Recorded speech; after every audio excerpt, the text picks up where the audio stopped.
Bom dia, boa tarde, boa noite, meninas. Tudo bem com vocês? Estamos aqui para a nossa segunda aula de anatomia na especialização em mamografia. Espero que, mais uma vez, que eu atinja a expectativa de vocês aí com essa aula, tá?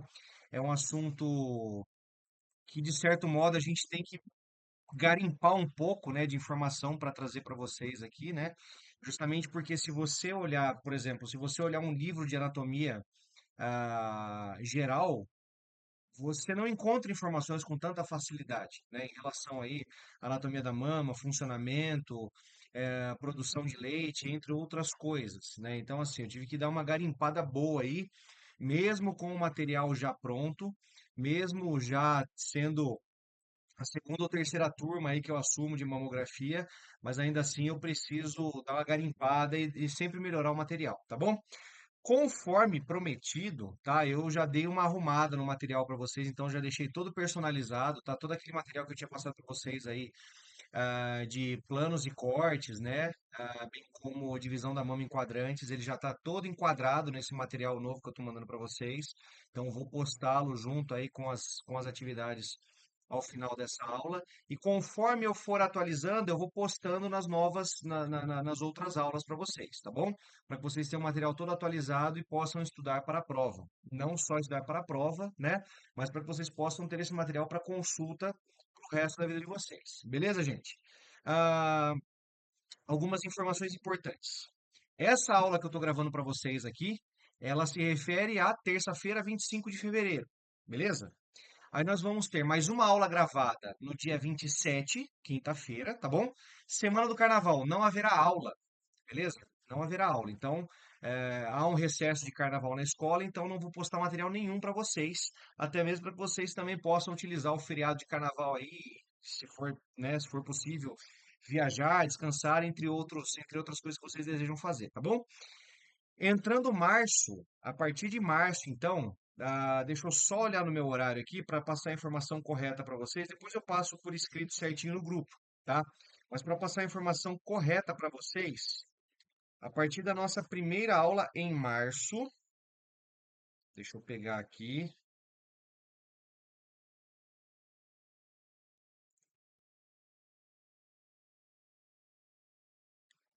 Vamos lá. Na primeira aula em março, então, quando entrar março, vocês terão, ah, vocês terão mais 4 aulas, né? São 7. Total da disciplina são 7 aulas.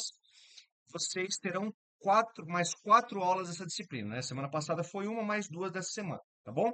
Sendo que uma delas, a última, ou seja, no dia 13, será a prova, tá? O que que eu vou fazer com vocês aí quando entrar março? Então, ó, deixa eu abrir o horário para vocês aqui. Como eu falei, 4 e 5, carnaval, recesso não tem aula, tá? 6 também não tem aula. Então, a semana toda do carnaval não vai ter aula. Dia 11 e 12, eu estarei de folga no trabalho, tá? Então, ao invés de nós termos material postado na terça e na quinta, o que que eu vou fazer? Eu vou entrar ao vivo com vocês na terça e na quarta, ou seja, 11 e 12 de fevereiro, de março, tá bom? Por que isso? Para que vocês tenham aí a. Na verdade, não é dia 13, não, gente. A prova não vai ser dia 13, não, desculpa. A prova vai ser dia 20, tá bom? Prova vai ser dia 20 de março. Então eu entro ao vivo com vocês 11 e 12, tá? Terça e quarta. E no dia 19 eu também entro ao vivo com vocês. Beleza? Porque dia 19 será a nossa revisão da prova, tá? Agora, se por um acaso eu ver que o conteúdo ficou um pouquinho não, apesar que vai ter que ser isso mesmo, tá? Então, só recapitulando, 11 e 12, ou seja, terça e quarta-feira depois do carnaval, eu entro ao vivo com vocês nos 2 dias seguidos. Ao invés de terça e quinta, eu vou entrar terça e quarta, por conta da minha escala do trabalho, tá bom? Aí na outra semana, que é o dia 19, né? Que, na verdade, eu deveria entrar ao vivo com vocês dia 18.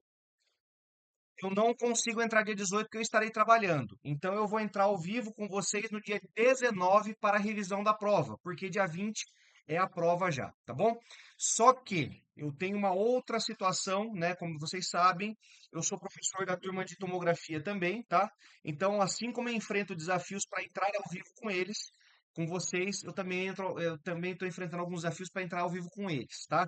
Então, o que que eu acertei com a coordenação da escola? Dia 11, 12 e 19, eu vou entrar ao vivo com vocês às 8h40 da noite, beleza? Por quê?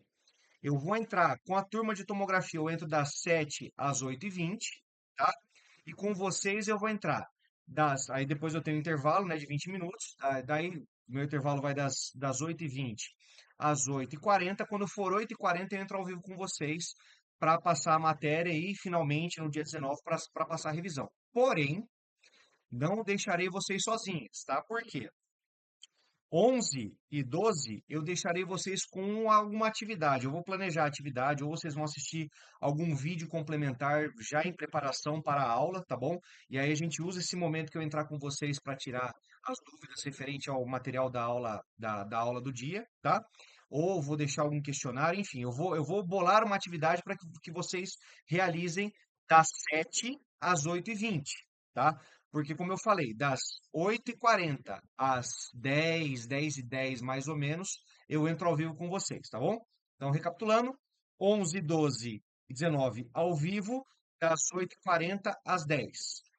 Primeiro horário, das 7 às 8h20, eu estarei com a turma de tomografia, mas posto alguma atividade para vocês realizarem nesse dia aí, e não ficarem sem aula, beleza? E aí vocês aproveitem o tempo para irem anotando as suas dúvidas. Beleza, pessoal? Depois eu passo tudo por escrito. Eu acho que nessa introdução acaba ficando um pouco. ah, vou pensando, né? Talvez o raciocínio não acompanhe o pensamento, as palavras, mas depois eu posto tudo certinho para vocês no grupo lá e acredito que não vai ter dúvida. Se tiver, né? Me procurem e a gente trata caso a caso aí. Beleza, pessoal?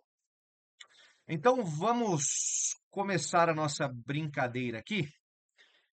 Vou sumir da tela e vou postar o material para vocês aqui, tá bom? Vou abrir os slides. Vamos lá?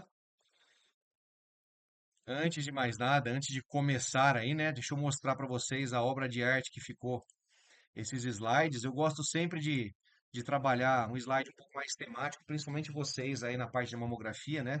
Que é um público mais feminino, né? Um público mais sensível às questões da mulher, então eu costumo sempre trazer os slides um pouco mais personalizados para vocês, tá? Então, como eu prometi para vocês, ó, coloquei toda a parte lá, posição anatômica, descrição de cada coisa, tá bom?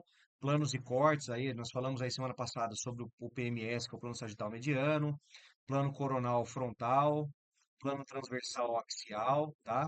Aí coloquei sobre a posição das partes, né? O que que é medial, o que que é lateral no nosso corpo, beleza? Em relação ao plano médio sagital. Depois, dando sequência aqui, coloquei para vocês aí o que que é proximal, o que que é distal, superior e inferior, e só coloquei mais um adendo de uma informação que eu tinha colocado, que eu não tinha passado para vocês, né? É claro que vocês já têm uma vivência com esses termos, mas é sempre importante deixar registrado, né? Que tudo que se aproxima do crânio, né, além de estar aí ah, com a denominação superior, nós temos que lembrar também que nós temos os termos cranial ou cefálico para estruturas próximas ao crânio, beleza? Ou pelo menos posicionamentos, né? Em que o raio incida, por exemplo, em direção ao crânio, tá? E tudo que se aproxima dos pés, ou seja, tudo que está mais inferior no corpo do indivíduo, nós temos a denominação de caudal ou podálico. Beleza, gente? Então, só não vamos esquecer disso, por quê? Porque quando eu começar a entrar com posicionamento com vocês, nós vamos ter esses termos aparecendo bastante. É, crânio caudal, né? Então, lateral. Então, vocês precisam estar, né? Se não se lembram disso, pelo menos estar aí com a mente fresca, né? Para esses termos, beleza? E, finalmente, falei com vocês sobre os eixos anatômicos, tá bom? Também falei sobre divisões das mamas, eu acredito que não tenha tido dúvidas, mas se tiverem, por favor, me procurem, me acionem e acionem, e aí eu vou tirar essas dúvidas para vocês aí. Beleza, gente? Bom, vamos começar no conteúdo de hoje. Então, quando nós falamos de anatomia da mama, nós precisamos, lembra, né? Eu falei com vocês na aula passada, Lembra que em anatomia tudo tem nome, sobrenome e endereço, tá? Ainda nesse endereço que nós vamos tratar, né, nessa disciplina de anatomia principalmente, eu vou falar de algumas estruturas que estão externas e outras estruturas que estão internas, tá? Onde a mama se acomoda, né? Quais são os músculos que a acomodam, quais são os limites superior, inferior, lateral e medial, tá? Entre outros aspectos. A aula de hoje eu vou tratar com vocês sobre as estruturas externas da mama. Beleza, gente? Então vamos lá. Acomodação anatômica das mamas. Vamos lá. A mama é acomodada e sustentada sobre os músculos peitoral maior e menor. Além, gente, também de estar meio acomodada aí, né? Pelo menos faz parte do grupo muscular, o músculo serrático, tá? Que é aquele grupo de músculos aí que recobre os nossos arcos costais, beleza? Entre o segundo e o sexto espaço intervertebral. Tá? Então, se nós contarmos as nossas vértebras aí, né, e nós contarmos aí os nossos espaços intercostais, as mamas estão acomodadas aí entre o segundo e o sexto espaço. Mesmo que as mamas pertençam a uma mulher mais velha, tá? E a gravidade já esteja fazendo o seu trabalho, tá bom? Sendo delimitada lateralmente pela LAM, ou seja, linha axilar média, medialmente pelo osso externo, superiormente pela clavícula e inferiormente pela prega inframamária. Ou seja, qual é o quadrado em que a mama está inclusa aí? Lateralmente, linha axilar média, ou seja, a linha da axila, tá bom? Medialmente, osso externo, tá? Por mais que às vezes exista uma situação em que a paciente, né, em que o indivíduo tem uma condição chamada de gigantomastia, né? Como é o caso de Jojo Todinho e outras mulheres aí que têm as mamas muito grandes, né? Apesar que o Jojo Todinho agora reduziu as mamas, né? Mas tinha lá no passado Fafá de Belém, entre outras mulheres, né? Que tinham essa condição, tá bom? Mesmo nesses casos, onde as mulheres possuem uma mama muito grande, ainda assim a raiz da mama, né, a parte mais, os limites da mama estão aí entre linha axilar média, osso externo, superiormente pela clavícula e inferiormente pela prega inframamária, que é essa região aqui, tá? Onde faz essa dobra de pele aqui, logo abaixo da mama, beleza? Continuando, função das mamas. Gente, para que que as mamas servem, tá?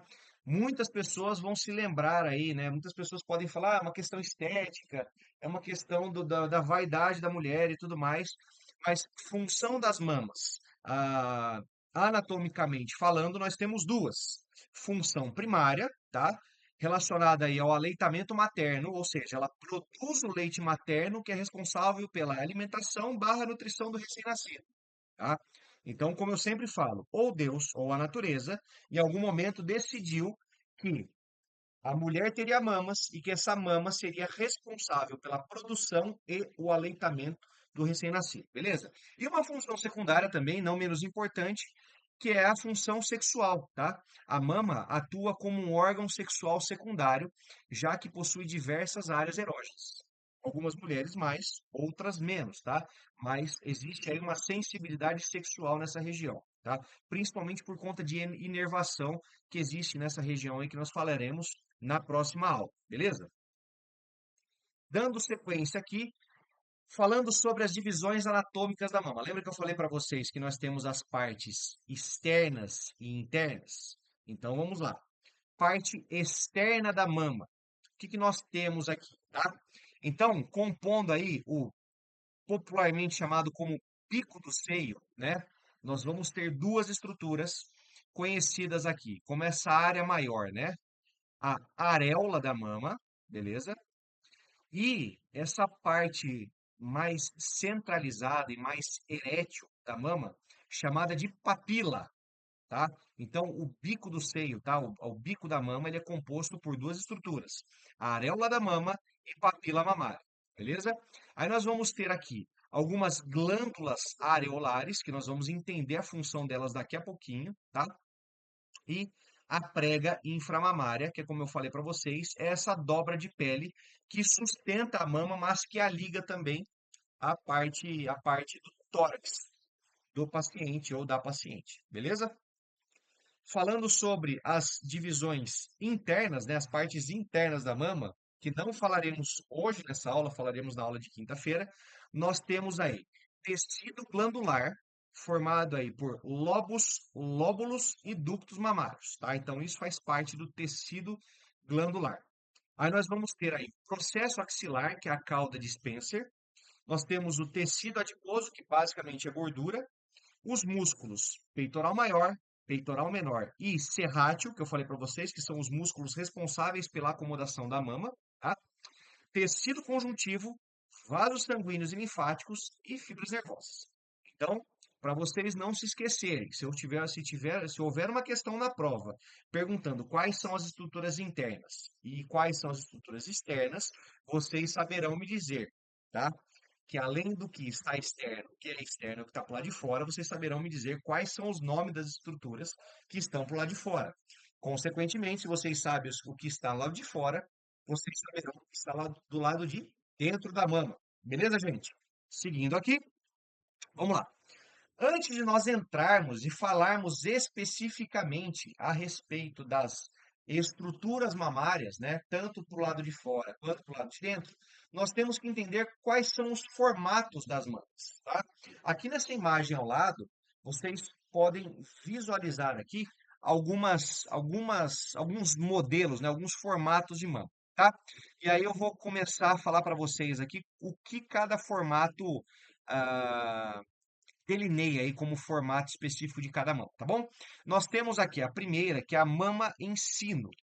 Mama em sino é essa do meio aqui, tá? Qual que é a característica da mama em sino? Mais finas na parte superior, próximo ao colo, ou seja, próximo ao pescoço. Então vai ser aquela mama mais fininha na parte de cima e um pouco mais alongada, um pouco mais volumosa na parte de baixo dela, beleza? Aí nós vamos ter aqui as mamas assimétricas, tá? Que são essas mamas aqui. E aí eu preciso puxar a orelha de vocês em relação a não puxar a orelha, né, mas chamar a atenção de vocês em relação a uma questão. Porque o nosso corpo todo, independente se nós somos homens ou mulheres, nós já temos uma certa assimetria no nosso corpo, tá? A questão é que nessa mama assimétrica, essa assimetria fica extremamente evidente, porque uma mama vai ser maior do que a outra, uma mama vai ser mais baixa do que a outra, tá? Então, as assimetrias que nós temos aí no nosso corpo, né, eu digo assim, em condições, entre aspas, normais, nós vamos ter aí uma assimetria quase que imperceptível, tá bom? Mas no caso das mamas assimétricas, nós temos aí a situação em que as mamas elas têm um tamanho bastante diferente, beleza? Nós vamos ter também as mamas delgadas, que são essas mamas aqui, tá? Que elas são mais compridas do que largas, com aparência de caída. Ou seja, é aquela mama que ela já tem uma aparência mais de caída mesmo. Por quê? Porque ela é comprida, é aquela mama que começa e ela vai, ela, ela mantém aí como se fosse uma imagem de queda mesmo, tá? Aí nós vamos ter aí as mamas em gota, que são essas mamas aqui, tá? Elas são mais arredondadas com volume maior na parte inferior, tá? Então, assim, ela é muito parecida aí, com as mamas em sino, né? Se a gente for pensar bem, elas têm, só que elas, diferente das mamas em sino, cadê a mama em sino? A mama em sino tá aqui. É que, na verdade, a mama em gota, ela tem, pelo menos nessa imagem, ela tem uma característica de os mamilos, né, a areola mamária, ela estar mais voltada para frente, enquanto que a ensino, a mama ela está um pouco mais lateralizada, tá? Aí nós vamos ter aqui as mamas espaçadas ou separadas, tá? Que são essas aqui, que deixa um espaço entre as duas mamas, tá? Isso aqui, independente, gente, pode ser a mulher um pouquinho mais magrinha, um pouquinho mais gordinha, ainda assim você tem essa característica aqui, de mamas, tá bom? Nós vamos ter aqui as mamas leste-oeste, tá?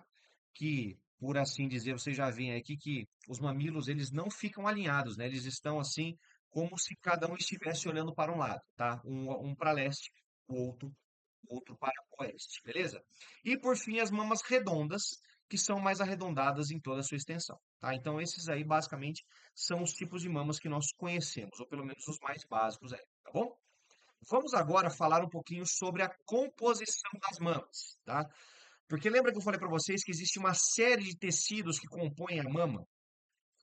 O que que nós temos aqui de classificação quanto à composição de cada mama? Primeiro grupo, mama fibroglandular. E aí, ó, se vocês perceberem bem, né? Qual é a característica básica dessa mama fibroglandular? Existe um tecido, não, existe uma marca, uma mancha brancona aqui no meio dessa mama, tá? Por que que essa mancha é brancona? Porque aqui nós temos mais densidade tecidual, tá? Ou seja, nós temos uma maior quantidade de tecido fibroglandular e menor quantidade de tecido fibroadiposo. Esse tipo de mama, gente, é comum em adolescentes e mulheres mais jovens, né? Adolescentes e mulheres no início da fase adulta normalmente têm as mamas um pouco mais durinhas, né, por assim dizer. Por isso que a mama fibroglandular é uma característica dessas mulheres, ou seja, a mama está em desenvolvimento ainda, tá? Aí nós vamos ter o segundo grupo, que são as mamas fibroadiposas, tá? Ela é uma mama menos densa.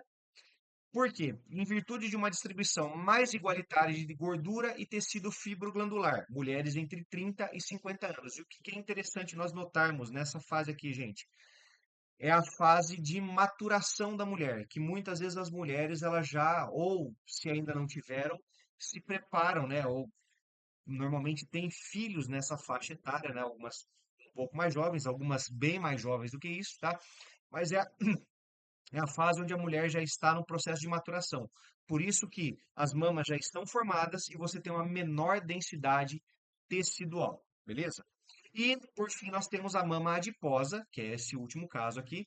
Percebam, gente, essa aqui nós temos grande concentração de tecido denso, tá? Aqui nós temos uma concentração mais igualitária entre tecido mais denso e tecido adiposo, tá? E aqui você quase não vê a densidade, né? Quase você não vê tecido fibroglandular. Por quê?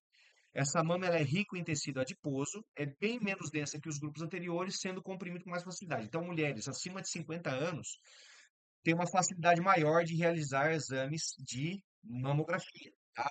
Por quê? Porque são as mamas características aí da terceira idade, beleza? Apesar que hoje não, né? Hoje em dia, nós sabemos que a ciência e a medicina têm avançado e mulheres têm tido as mamas ah, dentro dos padrões que elas imaginam, né, por mais tempo, graças aí às próteses de silicone, tá bom? Mas em condições normais e naturais, mulheres acima de 50 anos, crianças e homens apresentam esse tipo de mama, que é chamada de mama adiposa. Beleza, gente? Vamos seguir. Falamos de mamas, nós precisamos entender agora que nós temos também alguns tipos de mamilos, tá? Alguns tipos de bico do seio, tá? A forma e o tamanho dos mamilos podem variar muito de mulher para mulher.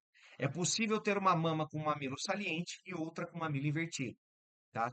Então percebam, gente, que assim como eu falei, né? Eu falei que nosso corpo ele é assimétrico. Algumas assimetrias elas vão aparecer assim mais evidentes do que outras. No caso, né, de mulheres aí com os mamilos mais, como que eu posso dizer, mais sobressalentes, né? Nós podemos observar essa diferença um pouco mais evidente, tá bom? Os principais tipos de mamilos são os protrusos, tá? Que são os mamilos mais comuns aí, onde o mamilo se sobressai em relação à areola. Aí nós vamos ter o plano, que é esse último aqui na imagem.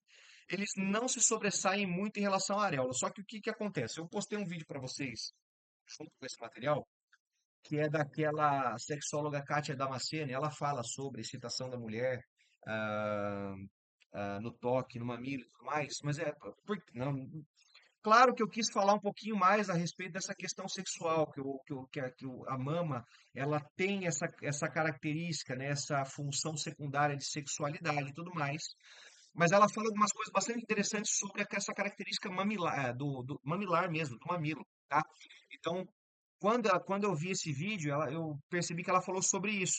Porque por mais que a mulher tenha um mamilo plano, na hora em que há o estímulo desse mamilo, seja sexual, seja de amamentação, o mamilo ele vai encarar uma condição aí. Enquanto ele é plano numa situação, na maior parte do tempo, mas daqui a pouco ele se torna aí como mamilo protruso, tá? Por quê? Porque o bico sai para fora, beleza?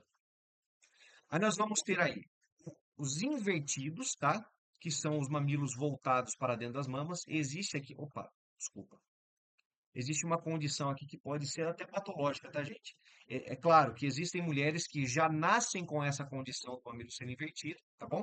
Mas ainda assim, existem condições patológicas que fazem com que o mamilo se torne invertido, principalmente em relação aos cânceres de mama aí, tá bom?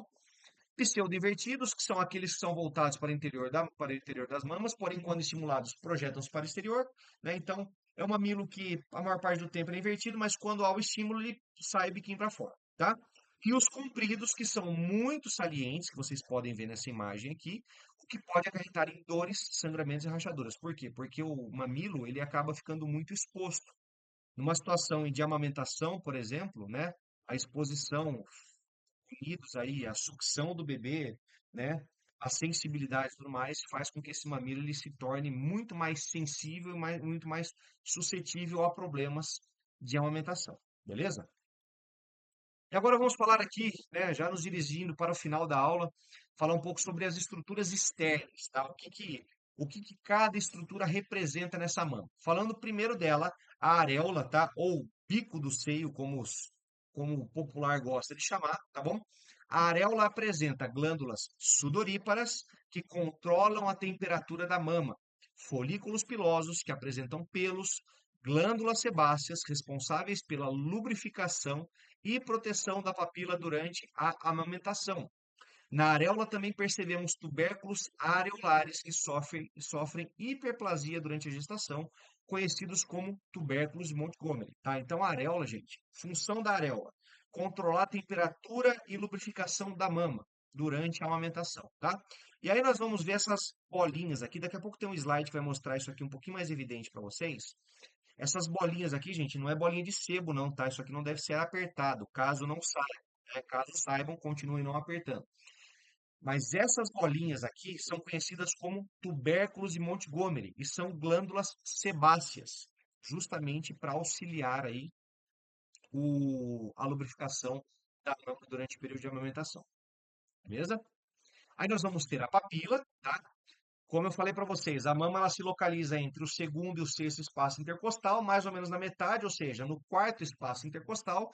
A mama apresenta uma área circular plana pigmentada, apresentada no slide anterior como areola, tá? No centro da areola há uma elevação com musculatura lisa e erétil chamada papila, que é essa camaradinha aqui, tá? E olha só que coisa interessante, gente. Não sei se vocês estão percebendo ou se vocês durante o banho, no autoexame, vocês já repararam nisso, né? Se não foram mães e não amamentaram ainda, que nós temos aqui alguns furinhos nessa mão, tá? Esses furinhos, eles são a saída de ductos papilares, tá? Ou ductos mamários, como podemos chamar, melhor dizendo, né? Ductos mamários, tá? Cada papila vai apresentar aí de 15 a 20 ductos que se comunicam com as glândulas mamárias, ou seja, esses buraquinhos aqui, esses furinhos na papila, são responsáveis por se conectar aqui com as glândulas mamárias, extraírem o leite daqui, né, conforme a sucção do bebê, e aí alimentar o bebê recém-nascido. Beleza? Olha só como é que as coisas elas são em sua perfeita ordem, tá? Como as coisas acontecem aí de maneira fantástica no nosso corpo, né? E aqui nós temos uma imagem, né, de uma mama de uma mulher não grávida para uma mulher grávida. Você percebe que há uma hiperplasia aqui de, de tudo, né? Não só dos tubérculos de Montgomery, como também das glândulas mamárias. A papila ela acaba ficando um pouco mais robusta justamente para suportar esse período de amamentação da mulher, beleza? E por fim, deixa eu ver. Por fim, o último slide aqui, nós vamos falar sobre as glândulas areolares, né? Nós falamos aí há 2 slides atrás sobre elas e vamos tornar a falar por quê? Porque elas são estruturas extremamente importantes, tá, gente? As glândulas areolares, elas também são conhecidas como tubérculos e Montgomery, como eu falei com vocês. são glândulas sebáceas que se localizam na areola e na papila, responsáveis por sua lubrificação e proteção. Além disso, excretam substâncias voláteis que servem de estímulo olfativo ao recém-nascido durante o aleitamento. Durante o período gestacional de aleitamento e de aleitamento, sofre hiperplasia. Então, gente, olha só. Além de agir aqui como um lubrificante natural para a papila mamária, olha só que coisa maluca. Essas bolinhas que vocês têm nas mamas, né, todos nós temos, né? Os homens também, mas é um pouco menos evidente, né? Para as mulheres, em período de aleitamento materno, essas bolinhas aqui, essas glândulas areolares ou tubérculos de Montgomery, são responsáveis por soltar aí umas substâncias, né, que elas evaporam e servem de estímulo para que o recém-nascido possa mamar. Ou seja, o recém-nascido sente o cheiro e sente a vontade de mamar, tá? É por isso que, muitas vezes, né, as mulheres, nossa, mas meu filho acabou de dormir e aí ele sente meu cheiro e ele quer mamar de novo. Justamente por isso, gente, organismo, né, ele está produzindo substâncias aí, podem ser substâncias voláteis, podem ser hormônios, podem ser qualquer outras coisas que fazem com que esses estímulos possam realizar a sua mágica, né? Então, essa é uma função bastante importante das glândulas areolares, ou seja, estimular o recém-nascido à amamentação. Beleza, gente? Deixa eu só voltar na minha câmera aqui.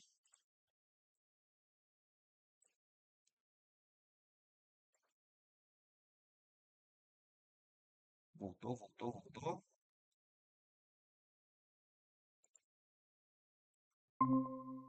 Aí, voltei. Cadê? Cadê? Aí, voltei. Beleza, gente? Então, para a aula de hoje era isso, tá? Como eu falei com vocês, hoje nós tratamos aí basicamente das estruturas externas da mama, né? Falamos um pouquinho sobre formato de mama, formato de mamilo, a composição da mama, se ela é mais densa, se ela é menos densa, se ela é densa 50-50, tá? Falamos sobre as estruturas externas da mama e como elas se comportam dentro do corpo da mulher, principalmente. E na próxima aula falaremos um pouquinho mais aí sobre as estruturas internas. Beleza, gente? Foi um grande prazer estar com vocês aqui. Retorno então com a gravação agora da aula de quinta-feira, 27 de fevereiro. Beleza, gente? Forte abraço, bons estudos e até mais. Tchau, tchau.